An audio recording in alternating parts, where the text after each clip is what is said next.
नमस्कार दोस्तों, हमारे चैनल में आपका हार्दिक स्वागत है। और आज मैं लेकर आया हूँ आपके लिए व्यंजन पर आधारित कुछ प्रश्न। दोस्तों, जैसा कि आप जानते हैं कि व्यंजनों को कई प्रकार से जाना गया है। जिस प्रकार से हम प्रयोग करते हैं उसी प्रकार से, जैसे कि प्रयत्न स्थान यानी उच्चारण स्थान के नाम के आधार पर, प्रयत्न विधि के आधार पर, प्राणत्व के आधार पर, गोषत्व के आधार पर, तो ये जो व्यंजन हैं, जैसे कि उच्चारण के स्थान पर अगर हैं तो कंठ व्यंजन, तालव्य व्यंजन, मूर्धन्य व्यंजन, दंत व्यंजन, ओष्ठ व्यंजन, दंतोष्ठ व्यंजन, वत्स व्यंजन, इस प्रकार से। तो इन्हीं सभी पर आधारित ये प्रश्न हैं। और ये पहला प्रश्न जो है वो है, सामान्यतः व्यंजन कितने होते हैं।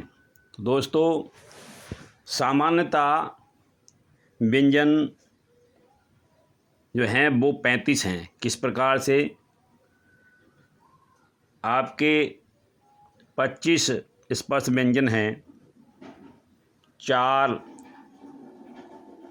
अंतस्थ व्यंजन हैं, 4 ऊष्मक व्यंजन हैं और 2 द्विगुण व्यंजन हैं। द्विगुण कौन से हैं? ड़ा और ढ़ा। इसके बाद में दोस्तों अगला प्रश्न है, तो इस पहले प्रश्न का जो आंसर है, जो उत्तर है, वो विकल्प बी है।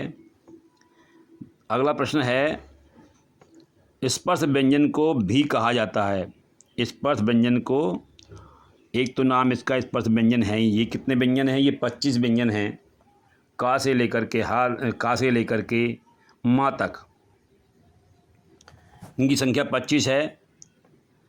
और ये वर्गों में बटे हुए हैं, जैसे कि आपने पढ़ा होगा, का वर्ग, चा वर्ग, टा वर्ग, ता वर्ग, पा वर्ग। और इनका जो दूसरा नाम है वो वर्गीय व्यंजन भी कहा गया है।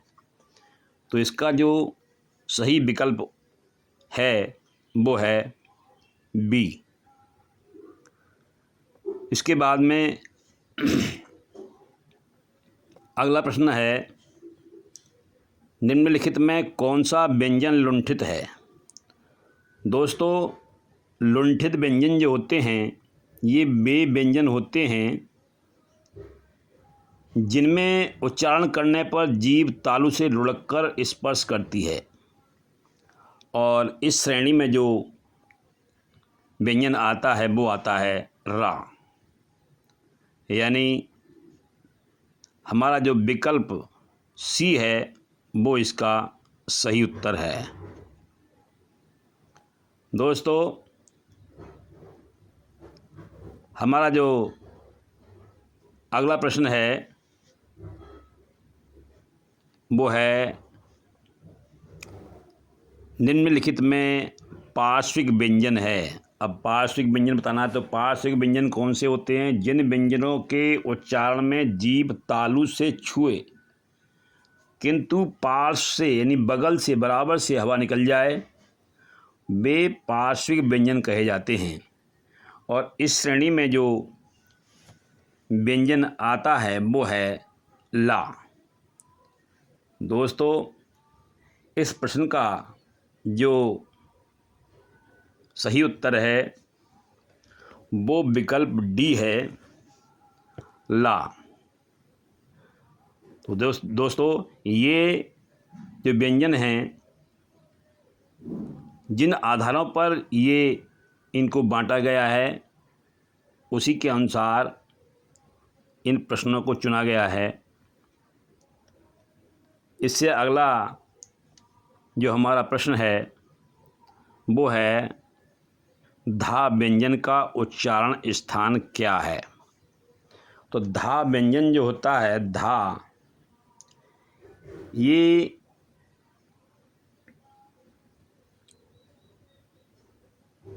जिन व्यंजनों के उच्चारण में जीवा की नोक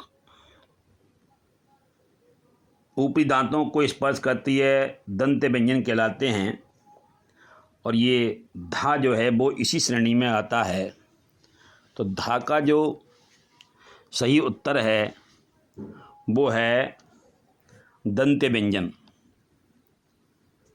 दोस्तों, इसका सही उत्तर दंत व्यंजन है। और इस श्रेणी में जो आते हैं वो ता, था, दा, धा, सा, ये सब इसी श्रेणी में आते हैं। तो दोस्तों, हम इस समय जो चर्चा कर रहे हैं, जो प्रश्न देख रहे हैं, वो हैं व्यंजनों के आधार पर।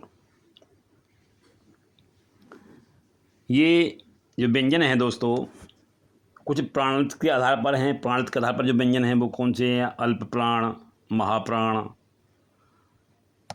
घोषत्व के आधार पर हैं अघोष व्यंजन, सघोष व्यंजन। अल्प प्राण वे व्यंजन हैं जिनमें मुंह से हवा कम निकलती है बोलने पर। और ये आते हैं आपके का, गा, डा, चा, जा, या, टा, डा, ड़ा, ड़ा।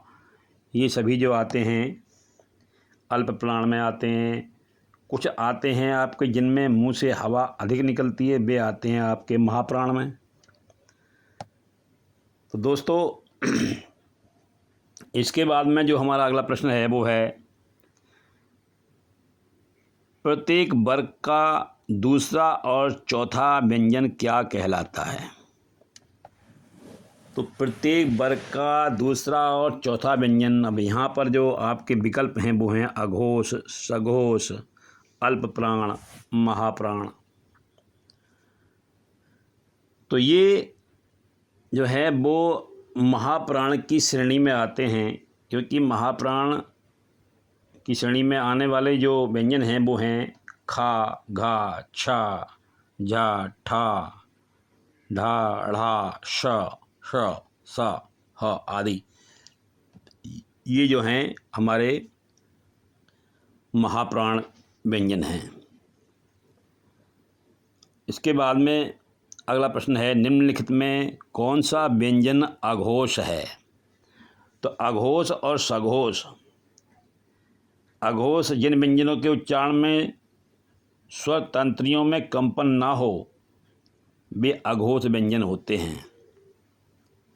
और इन अघोष व्यंजनों में जो आते हैं खा, छा,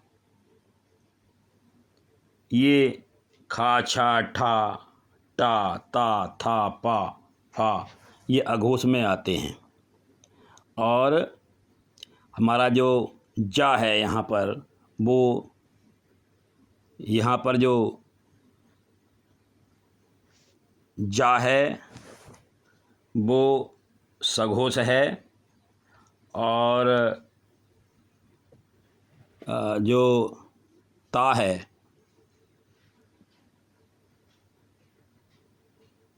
ता, ढ़ा,